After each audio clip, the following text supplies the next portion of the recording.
일제감정기 일본은 징병과 노동의 목적으로 많은 수의 조선인을 받아 건너 일본 본토로 보냈고 2차 대전이 끝나기 직전인 1944년에는 190만 명이 넘는 조선인이 일본 본토에 있었다.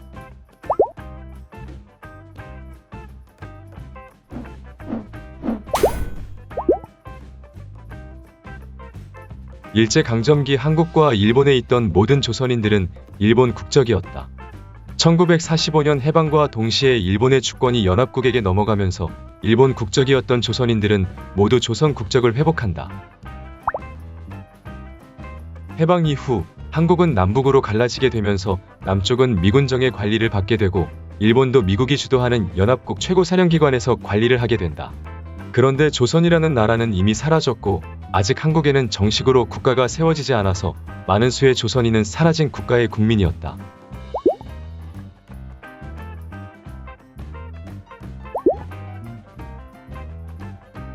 일본에는 조선인뿐만 아니라 대만, 중국인들도 강제로 끌려와 있었고 그 나라 국민들의 생활 문제도 연합국 최고사령기관에서 해결해야 될 문제였다. 민족성, 종교, 언어 등의 차이로 인해 생길 문제와 전쟁 직후 부족한 일본의 식량, 치안 등 다양한 문제들을 해결하기 위한 방법으로 일본인이 아닌 외국 국적자들을 본국으로 돌려보내기로 결정한다. 그렇게 해서 일본으로 건너와 있던 약 190만 명의 조선인 중 자발적으로 돌아간 조선인을 포함하여 약 130만 명이 한국으로 돌아간다.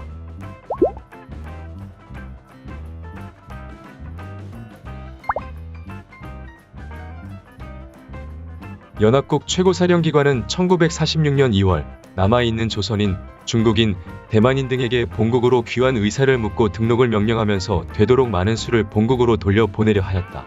그런데 이미 일본에 자리잡아 경제적으로 문제가 없는 조선인이나 정치적으로 문제가 있는 조선인들은 이제 막 해방된 한국으로 돌아갈 이유가 없었다. 그리고 귀국을 하려 해도 일본에서 가지고 갈 수 있는 금액을 1000엔으로 제한을 하였으니 전 재산을 포기하고 돌아가는 선택도 쉽지 않았다. 일본에 남은 조선인들은 각 지역 조선인 대표와 조선인 단체들을 모아 불안한 일본에서의 생활과 교육, 치안 문제를 해결하기 위한 대표 단체로 제1본 조선인 연맹을 조직한다. 하지만 조련은 북쪽의 공산주의를 지지하는 공산주의자들이 주도권을 잡게 되었고 남북한이 이념으로 갈라진 것처럼 조련도 이념에 따라 갈라지게 된다. 그래서 공산주의를 반대하는 세력들은 따로 나와 1946년 10월 제1본 조선인 거류민단을 조직한다. 조련은 북한을 지지하고 제1본 조선인 거류민단은 남한을 지지하였지만 남북한 모두 정상국가가 아니었으므로 일본에 있던 제1조선인들은 모두 존재하지 않는 국가의 국민이었다. 한국의 정식 국가가 세워지기 전 일본에 남은 조선인에 대한 국적 해석은 명확하지 않았다. 1943년 11월 2차 대전 승리가 가까워진 연합국은 이집트 카이로 회담에서 한국의 자유와 독립조항을 포함시킨 카이로 선언을 하였고 1945년 7월 독일 포츠담 회담에서는 포츠담 선언 8번째 항목에 1943년 카이로 선언의 실행과 일본 영토 범위에 대한 규정을 만들었다.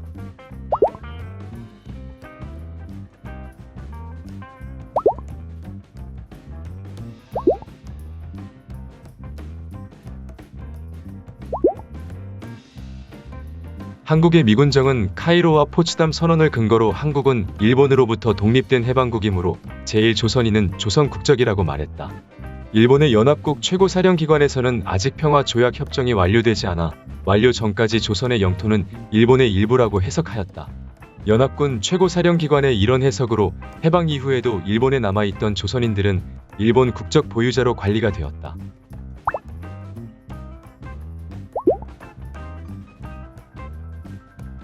그런데 1947년 5월 2일 일본 정부에서 외국인 등록령을 시행한다.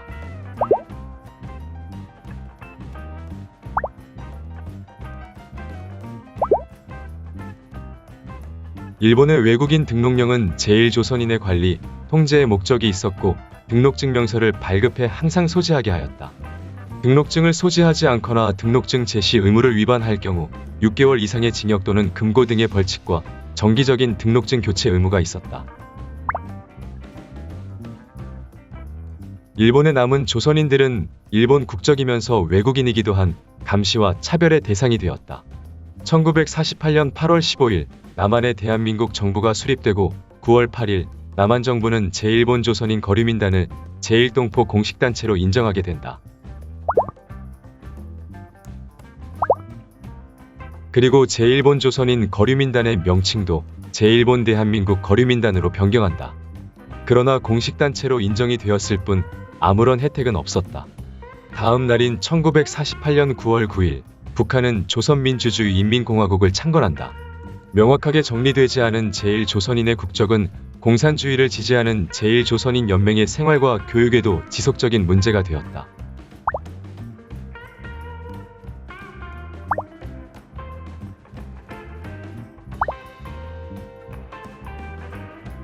조련은 일본 국적을 거부하면서 조선 국적을 가진 2세대 아이들을 허가받지 않은 조선인 학교로 보내 조선식 교육을 시켰다.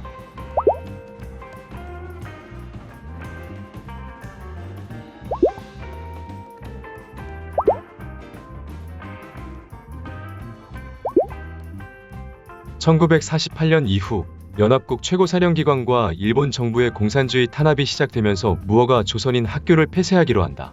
조련은 공산국가인 북한 국기를 개양하고 조선인 학교 폐쇄를 반대하는 대규모 시위를 벌이는 등의 문제를 일으켰다. 연합국 최고사령기관은 이런 행동을 용서하지 않았고 1949년 9월 제1본 조선인 연맹을 폭력단체로 규정하고 해상과 함께 재산을 몰수한다. 1949년 제1조선인 60만 명은 조련 계열이 42만 명, 민단 계열이 18만 명으로 나눠져 있었지만 남북한 어디에서도 보호를 받지 못하는 신세였다. 제1조선인 연맹은 해산되었고 1949년 8월 대한민국은 재외국민등록령을 공포한다.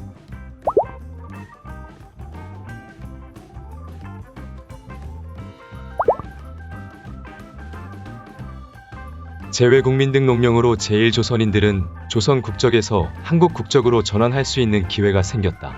하지만 40만 명 이상의 제1본 조선인 연맹 출신 조선인들은 쉽게 국적을 변경하지 않았고 경제적으로 못 사는 한국으로 국적 변경은 별 다른 이득도 되지 않았다. 1950년 6.25 전쟁이 발발하였고 해산되었던 제1본 조선인 연맹은 조국방위위원회와 제1조선통일민주전선으로 조직된다. 한국전쟁이 한창인 1951년 9월 일본은 연합국 48개국과 평화조약, 전후보상, 국경 문제들을 정리하는 샌프란시스코 강화조약에 서명한다.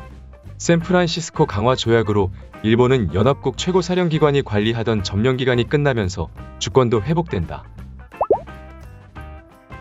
이때 샌프란시스코 강화조약 제2조 A항에 독도가 없다는 이유로 일본은 지속적으로 독도를 일본 땅이라고 주장하게 된다.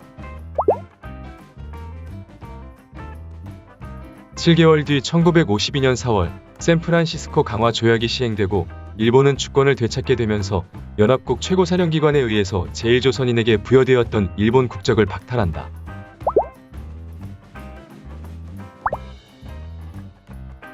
일본 국적이 박탈된 제1조선인들은 다시 조선 국적이 부여되면서 제1조선인의 국적은 조선적으로 바뀐다.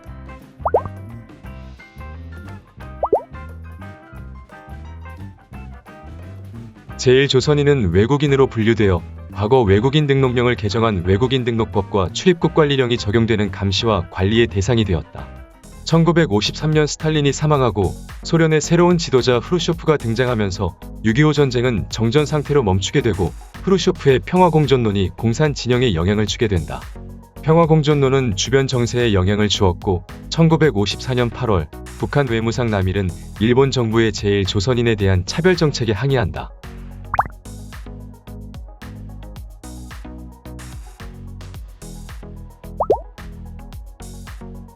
북한도 평화공존론의 영향을 받아 소련, 중국과 같이 일본과 관계 개선을 시도하였고 일본과 친분이 없는 북한은 제1조선인을 이용하기로 한다. 1955년 5월 북한은 과거 제1본 조선인 연맹 간부 출신 한덕수를 지지하는 성명을 발표하고 한덕수와 제1조선인 연맹 출신 공산주의 지지 세력들을 모아 제1본 조선인 총연합회를 조직한다. 북한은 빠른 경제 회복과 함께 1958년 중공군 철수와 천리마 운동이 시작되면서 노동력이 부족한 상황이 되었다. 그래서 부족한 노동력을 채울 방법으로 일본의 제1조선인을 북한으로 데려오려는 사업을 계획한다.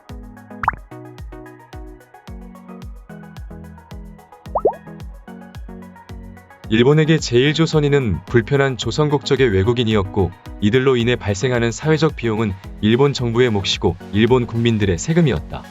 이런 상황에서 제1조선인 북송 계획은 일본에게 좋은 제안이었다.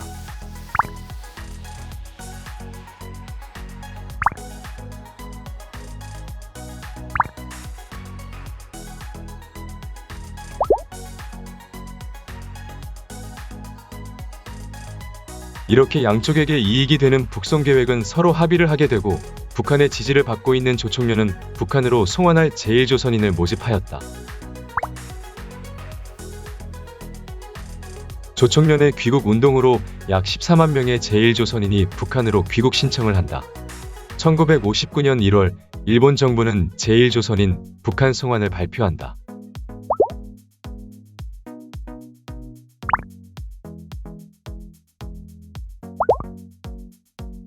남한 정부는 1951년부터 일본과의 관계 개선을 위한 회담을 시작하였고 해결해야 할 많은 문제들이 있었다. 샌프란시스코 강화 조약 이후 일제강점기에 대한 청구권, 독도 영토 문제, 한일 간의 어업협정, 그리고 제1조선인에 대한 법적인 대우 문제도 포함되었다.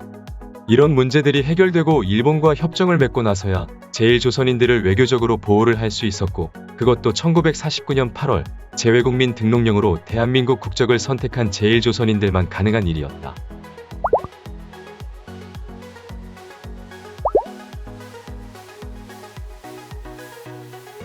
이렇게 수년간 남한과 일본의 회담이 진행되고 있는 상태에서 1959년 일본이 제1조선인 북송을 발표한 것이었다.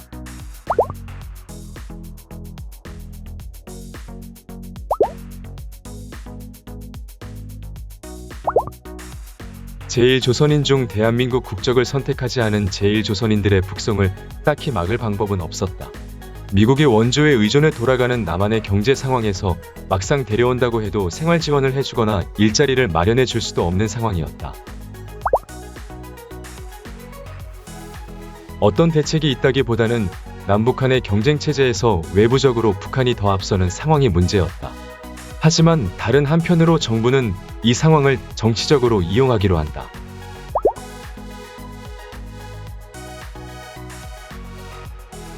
제1교포 북송 문제만큼은 모두가 하나가 되어 북송을 반대하였다. 일본의 제1조선인 북송 발표는 1958년 12월 보안법 통과로 좋지 않은 여론의 관심을 다른 곳으로 돌릴 좋은 기회였다. 정부 주도로 전국적으로 제1교포 북송 반대 운동이 시작되었고 1959년 2월 16일 서울운동장에 공무원, 학생, 반공청년단과 국민반으로 조직된 지역 상인과 주민, 회사원 등 약 13만 명이 모여 반대 시위를 벌였다.